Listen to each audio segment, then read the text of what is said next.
ठरलं तर मग मालिकेच्या येणाऱ्या भागामध्ये अतिशय जबरदस्त ट्विस्ट आपल्याला बघावयास मिळणार आहे.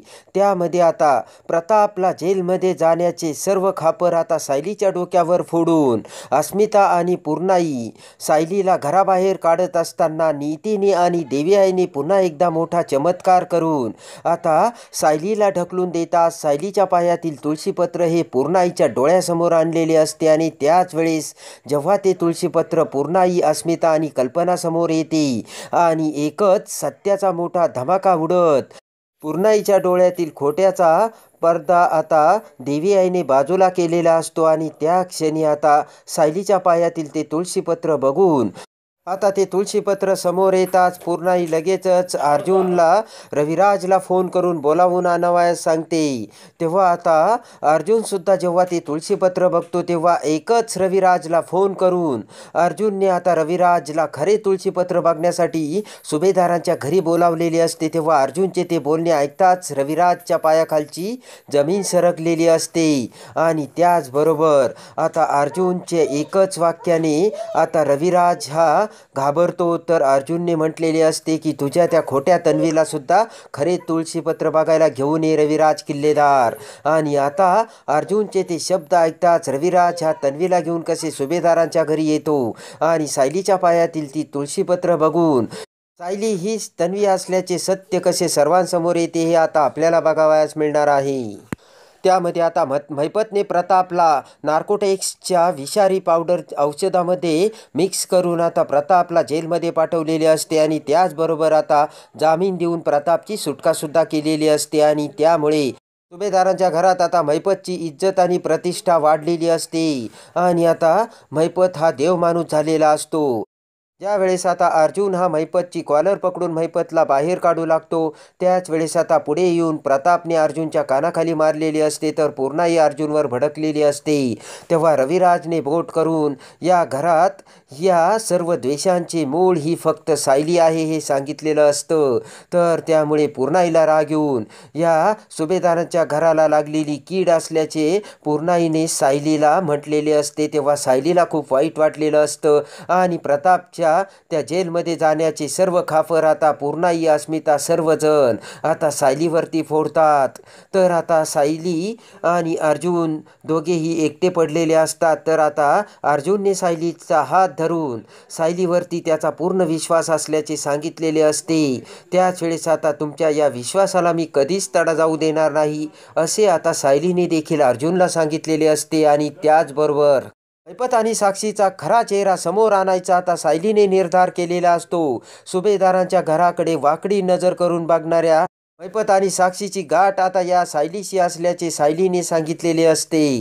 बरोबर आता सायली आणि अर्जुन आता महिपत आणि साक्षी विरोधात पुरावा गोळा करण्यासाठी पहिल्यापासूनची महिपत आणि साक्षीची सर्व हिस्ट्री बाहेर काढतात. तर आता सायलीने प्रत्येक महिपत आणि साक्षीच्या करामतीचे पॉईंट्स ब्लॅकबोर्डवरती लिहून ठेवलेले असतात आणि सगळे पॉईंट्स आता महिपत आणि साक्षीने काय काय केले ते सायली अर्जुनला सांगते. तर आता त्यावरून सायली म्हणते की प्रताप का बाबांना जेलमध्ये अडकून तुम्हाला वात्सल्य आश्रमातील केसमध्ये तुमचे लक्ष विचलित करण्याचा महिपत आणि साक्षीचा हा डाव आहे. त्याचबरोबर आता चैतन्यला सुद्धा तुमच्यापासून वेगळे करून तुमचे केसमधील लक्ष हे बाजूला करण्याचा डाव आता महिपत आणि साक्षीने आखला आहे. तर आता अर्जुनच्या सुद्धा ते लक्षात येऊन अर्जुन म्हणतो की तसे काही होणार नाही सायली, आता आपण दुप्पट वेगाने काम करायचे आणि त्या महिपत आणि साक्षी विरोधात पुरावा हा समोर आणायचाच. एखादा जरी पुरावा सापडला तरी त्या आधारे आपल्याला सगळी केस फिरवता येईल आणि एका केसमध्ये सापडलेल्या पुराव्याचा उपयोग आपल्याला दुसऱ्या केसमध्ये सुद्धा होऊ शकतो असे आता अर्जुनने सांगितलेले असते. इकडे मात्र आता महिपत, साक्षी, चैतन्य, रविराज चौघांचाही अपमान झाल्यामुळे पूर्णाई आणि अस्मिता खूप भडकलेल्या असतात.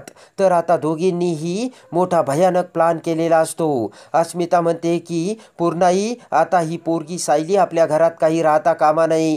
जेव्हापासून ती आपल्या घरात आली तेव्हापासून आपल्या घरावरती संकटाहून संकटच ओढवत आहे.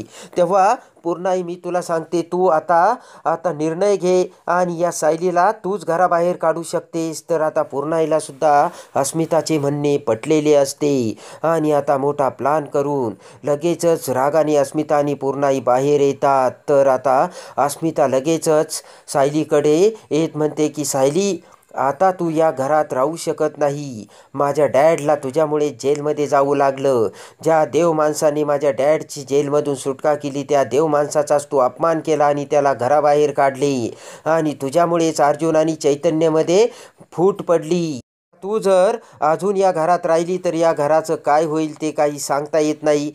तेव्हा आत्ताच्या आत्ता तू तुझं बाड बिस्तर उचलून या घरातून चालती हो. तर सायली म्हणते की अस्मिताई, तुमचा काहीतरी गैरसमज होतो. तर आता अस्मिता आणि पूर्णाई काही ऐकायला तयारच नसतात. तर पूर्णाई म्हणते की ए मुली, तू काहीही बडबड करू नकोस. अस्मिता एकदम बरोबर बोलते आणि पूर्णाई लगेचच अस्मिताला सायलीला घराबाहेर काढायला सांगते आणि लगेच आता अस्मिता सायलीचा हात धरून तिथूनच लगेच सायलीला घराच्या दरवाजाकडे ढकलून देते आणि त्याचबरोबर सायली ही खाली पडते. आणि सायली पडताच सायलीचे पाय आता वर झालेले असतात आणि त्या पायातील तुळशीपत्र आता नेमके नीतीच्या चमत्काराने आणि देवी आईच्या कृपेने पूर्णाईच्या डोळ्यासमोर आलेले असते.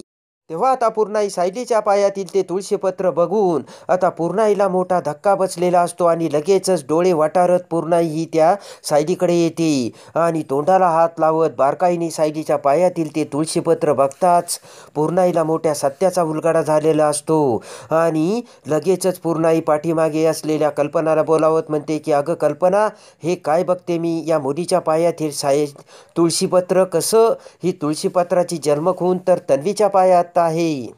तेव्हा कल्पना ते तुळशीपत्र बघताच कल्पनाला मोठा आनंद झालेला असतो आणि लगेच कल्पना देवी आईच्या पाया पडून पूर्णाईला म्हणते की पूर्णाई, अहो माझी पहिल्यापासून खात्री ही होतीच, ही सायली म्हणजे दुसरी तिसरी कोणी नसून आपली तन्वी आहे आणि ती प्रतिमाची तन्वी आहे. अहो या सायलीच्या प्रत्येक गोष्टी ह्या प्रतिमासारख्याच आहे आणि ती प्रिया खोटारडी असून तिने तुम्हाला फसवले आणि खोटे तुळशीपत्र त्या प्रियाच्या पायात आहे. तेव्हा आत्ता देवी आईने पुन्हा आपल्याला मोठा संकेत देऊन खरी तन्वी आपल्या समोर आणली आहे पूर्णाई. तेव्हा आता डोळे उघडा आणि खरे सत्य आणि खरे तुळशीपत्र आणि खरी तन्वी हे आता तुमच्या समोर आहे. तेव्हा पूर्णाईला सुद्धा मोठा धक्का बसलेला असतो आणि त्याच वेळेस अर्जुन हा तिथे आलेला असतो. तेव्हा ती सर्व भयानक घटना आणि समोरचे दृश्य बघून अर्जुनला सुद्धा मोठा धक्का बसून अर्जुनसुद्धा अवाक झालेला असतो आणि लगेचच आता पूर्णाई अर्जुनकडे बघत म्हणते की अर्जुन, रविराजांना ताबडतोब फोन लाव आणि फोन करून बोलावून घे. खरे काय आणि खोटे काय हे आता मला समोर आणायचे. तर लगेचच पूर्णाई म्हणते की हे तुळशीपत्र खरे आहे की प्रियाच्या पायातील तुळशीपत्र खरे आहे याची आता मला परीक्षा घ्यायची. तेव्हा ताबडतोब आता अर्जुनला देखील आनंद झालेला असतो आणि आता सायली हीच आपली तन्वी आहे हे अर्जुन समोर येऊन ताबडतोब आता अर्जुन हा रविराजला फोन करतो. रविराजला आता अर्जुनचा फोन येताच रविराज विचार करतो की अर्जुनने मला का फोन केला आणि अजून तिकडे काही मोठा गडबड आणि घोटाळा तर झाला नाही ना आणि त्या सुभेदाराच्या घरात अजून काही मोठे वादळ तर उठले नसेल ना. तर आता लगेचच रविराज हा अर्जुनचा फोन घेतो. तर अर्जुन म्हणतो की रविराज किल्लेदार, आज मी तुझ्यासमोर खूप मोठे सत्य आणणार आहे आणि ते सत्य बघण्यासाठी तू तुझ्या डोळ्याने इकडे चालत ये. तेव्हा रविराज म्हणतो काय झालं अर्जुन? तर अर्जुन म्हणतो की खरे तुळशीपत्र बघायसाठी मी तुला सुभेदारांच्या घरी बोलावत आहे आणि खरे तुळशीपत्र बघून तुझी खरी तन्वी कोण आहे हे ओळखायला तू सुभेदाराच्या घरी ये. ते ऐकताच आता रविराजला तिसरा मोठा धक्का बसून रविराजच्या काळजाचा ठोका चुकलेला असतो आणि त्या क्षणी पाठीमागून प्रिया ही तिथे येऊन रविराजचे फोनवरील बोलणे ऐकते आणि रविराजचे ते बोलणे ऐकून प्रियाचा चेहरा पांढरा फटक पडलेला असतो. इकडे आता अर्जुन म्हणतो की तुळशीपत्र बघण्यासाठी तुझ्या त्या खोट्या तन्वीला सुद्धा घेऊन ये बरं का रविराज. तर रविराजला आणखी मोठा धक्का बसतो. तर आता सायलीच्या पायातील ते खडे तुळशीपत्र बघण्यासाठी वाऱ्याच्या वेगाने रविराज हा तन्वीला घेऊन आता सुभेदारांच्या घरी निघालेला असतो. तेव्हा आता इकडे सायलीच्या पायातील तुळशीपत्र बघून आता मोठा धमाका उडालेला असतो. तर आता रविराज वाऱ्याच्या वेगाने सुभेदारांच्या घराच्या दरवाजात येऊन सायलीच्या पायातील ते तुळशीपत्र बघताच खरी तन्वी कोण आहे हे सत्य समोर येऊन आता अर्जुन हा कसा महिपत, साक्षी आणि प्रियाचे भांडे फोडतो हे बघण्यासाठी आणि ठरलं तर मग मालिकेच्या डेली अपडेटसाठी आपल्या चॅनलला लाईक करा, सबस्क्राईब करा.